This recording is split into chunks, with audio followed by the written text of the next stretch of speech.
साथियों, भगवान श्री कृष्ण कहते हैं अर्जुन से, बहुन में व्यतीतान जन्मान तो च अर्जुन। इसका अर्थ होता है कि हमारे आपके जन्म बहुत बार हो चुकी, लाखों बार आपने जन्म लिया है। अर्जुन को बोल रहे हैं भगवान श्री कृष्ण, और मैंने भी लाखों बार जन्म लिया है, लेकिन इन लाखों बार जन्मों को मैं जानता हूं। अर्जुन, तू नहीं जानता है, तुझे नहीं पता है। ठीक इसी तरीके से इस संसार में जितने भी लोग हैं ना, आप हुए, मैं हुआ, कोई भी, आप जिनको भी देखते हैं, ये लाखों लाख बार जन्म ले चुके हैं, लेकिन अपने जन्म पूर्व जन्म के बारे में कोई नहीं जानता। एक प्रक्रिया के द्वारा इसको जाना जा सकता है। उन प्रक्रियाओं को करके पूर्व जन्म में जाया जा सकता है। आप क्या थे और क्या हो गए, आगे क्या होंगे, ये भी तय है। तो भगवान श्री कृष्ण कहते हैं अर्जुन से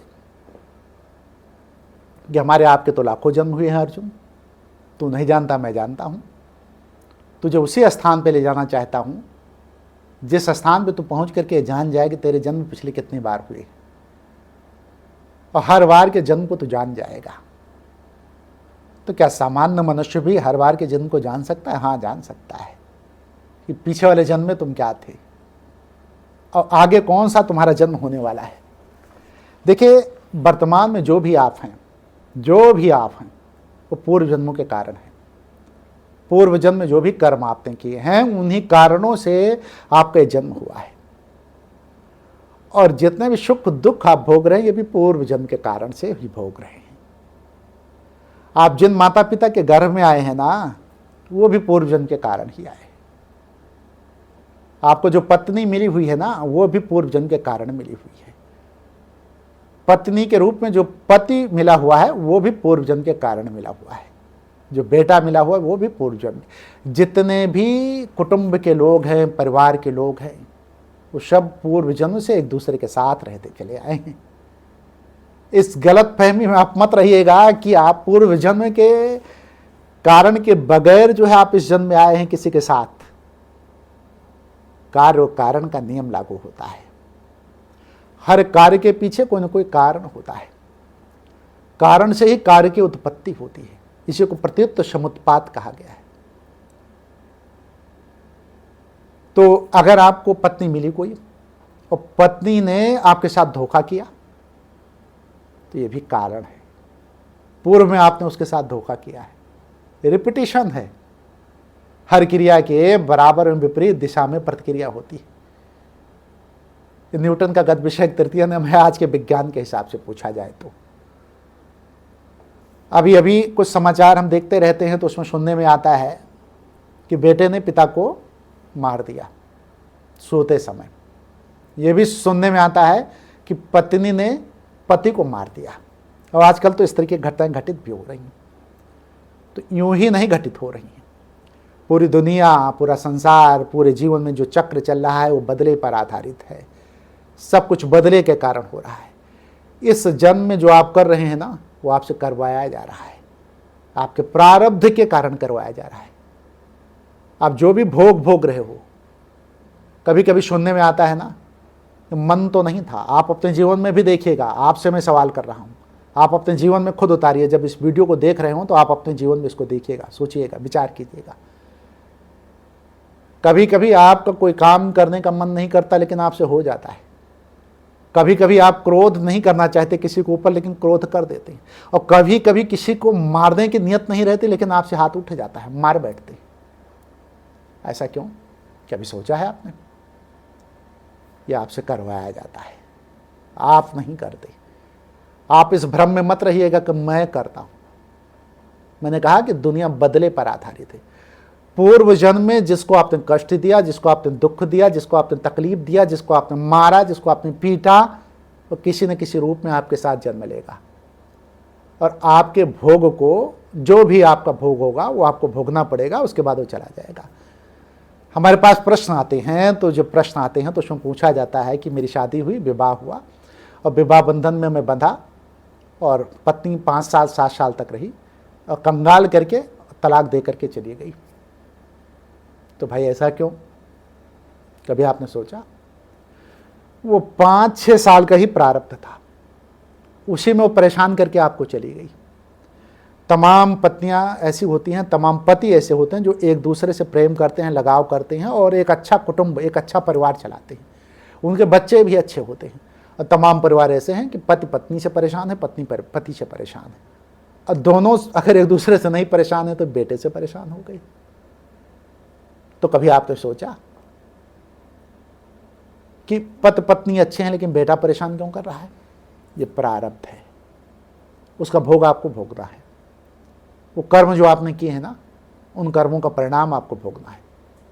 तो इस जीवन में जो भी कर्म आप कर रहे हैं वो आप नहीं कर रहे हैं, आपसे करवाया जा रहा है, क्योंकि वो भोग है और भोग तो भोगना पड़ेगा, उससे आप बच नहीं पाएंगे।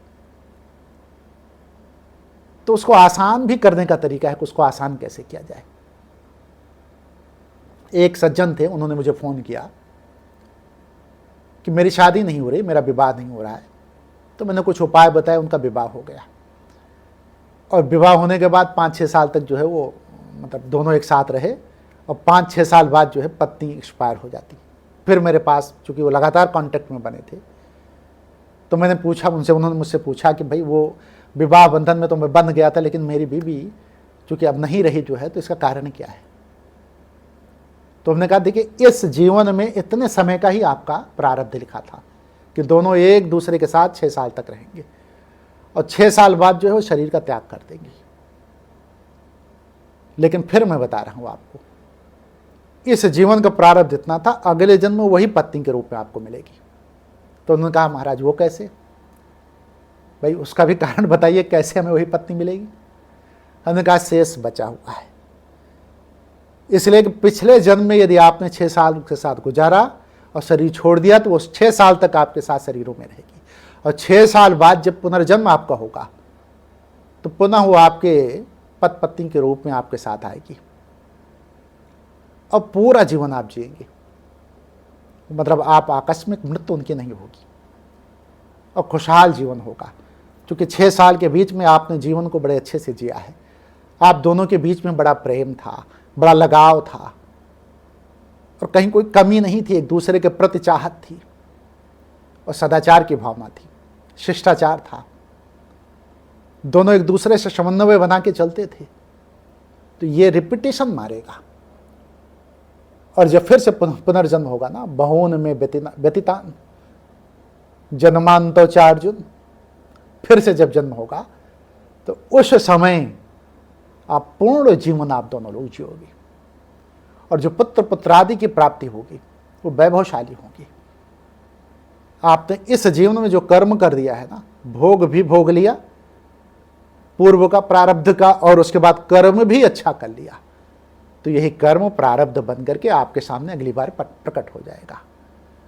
तो जब अगली बार प्रकट होगा ना, तब आपको इस बात को सोचने की जरूरत नहीं पड़ेगी। कुछ लोग कहते हैं कि भगवान को हमें ही दुख देना था, मैं सब अच्छा अच्छा करता हूं, भगवान मुझे कष्ट देते हैं, भगवान अन्यायी हो गए, भगवान न्याय नहीं कर रहे हैं। भाई न्याय तो तुम्हारे कर्मों के हिसाब से होता है ना, तुम्हारा जैसा कर्म होता है ना, उसी हिसाब से न्याय होता है। अपने कर्म को तुम नहीं जानते हो, पूर्व जन्म में जो कर्म तुमने किया है उसी का परिणाम तुम भुगत रहे हो, भगवान को दोष क्यों देते हो? और इस जन्म में भी तुम भटके हुए हो, अपने कर्म को पवित्रता के साथ नहीं कर रहे हो। किसी गुरु की शरण में जाओ, किसी साधक की शरण में जाओ। साधन करने वाला साधक ये बता देगा, जो भी साधना में लगा है, तो साधना करने वाला साधक ये बता देगा कि आपको किस रास्ते पे जाना है, कैसे जाना है, क्या करना है, कैसे आपको जीवन जीना है, और पूर्व में आप क्या थे, वर्तमान में क्या हैं, भविष्य में कैसे होंगे, भविष्य का अर्थ अगले जन्म में। ये सारी चीजें तो आपको पता चल जाएंगी ना फिर। लेकिन आप कर्म ही नहीं करना चाहते हो, और प्रारब्ध का रोना लेकर के बैठ जाते हो आप कि प्रारब्ध में अरे हमारे साथ भगवान क्यों कर रहे हैं ऐसा, मैंने क्या बिगाड़ा है भगवान का? अरे भाई तूने नहीं बिगाड़ा है, मैं भी जानता हूं, तू भगवान का क्या बिगाड़ेगा, जो है तेरी क्या हैसियत है कि तू भगवान का बिगाड़ देगा?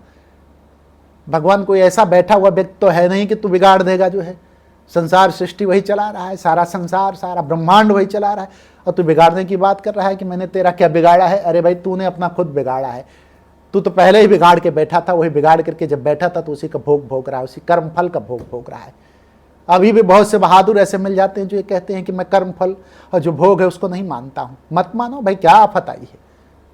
मैं जब बता रहा हूं कि कर्म फल जो है सबको भोगना पड़ता है। दुनिया में कोई ऐसा व्यक्ति नहीं जिसको ना भोगना पड़े। भगवान राम को भी भोगना पड़ा, कृष्ण को भी भोगना पड़ा, बुद्ध को भी भोगना पड़ा, सबको भोगना पड़ेगा। तो भोग तो जब भोगना है तो आपको सचेत रहना चाहिए ना। अच्छा, कुछ लोग ये भी कहते हैं कि भाई मैं नहीं मानता, तो अरे नहीं मानते हो जो है तो मान लेने में क्या दिक्कत है। अगर तुम नहीं मानते हो तब तुम्हें क्या मिल जा रहा है। तुम मान लोगे जो है तो हो सकता है कुछ मिल ही जाए, तो मान लो भाई। ये बड़ी जटिल चीज है। ये जो ये जन्म चक्र चल रहा है ना, इसको 84 लाख योनियों में भटकना पड़ेगा। बच्चा पटका उस गंदे नाले में, बचकर भी पाक ना हो पाए।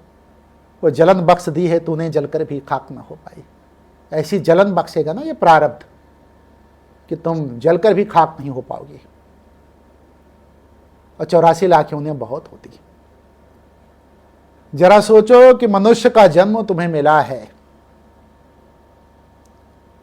और भूलवश तुम कहीं त्रियक योनियों में भटक गए, कीट पतंग बन गए,